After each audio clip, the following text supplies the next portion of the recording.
And in this clip, we're going to show you how to assemble a large trophy. We've got some of the parts here already on the bench, and we've basically started with attaching the threaded rods of the proper length to the top of the trophy. And what we're going to do with that is we're going to turn this upside down so that the rods are up here, and then we're going to take the different lengths of column and we're going to put them on one at a time into these little check rings that hold them in place and also give them a nice little effect of a little trim effect. So now we've got those in place, and we're going to put the additional check rings on the bottom. Now you can either use or not use these check rings. We like to use them because they do give it a little bit better appearance. So once those are in place, then we take the base that we have here, and we're going to align that with a little bit of walking around and a little luck and get them in there.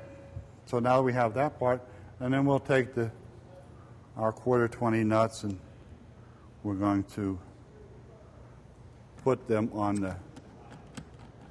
the rods and bring them up snug. Not too tight because we do have to do some adjusting.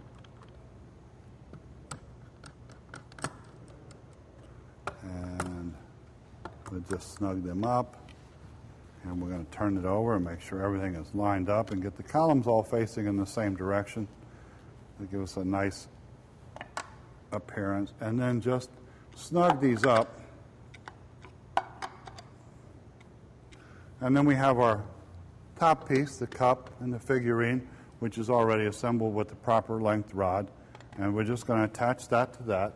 And again, take another 1/4-20 nut and simply screw it up here and tighten it up, making sure the cup is properly aligned and the figurine is set up. And then we have one more little trim piece to put in, and we have it already assembled. And we're going to put that in here. We'll lay the trophy down and take again another 1/4-20 nut and attach this piece. And we're going to just barely snug that up just so we get this all lined up. And we're going to snug that up, and there we have a large trophy.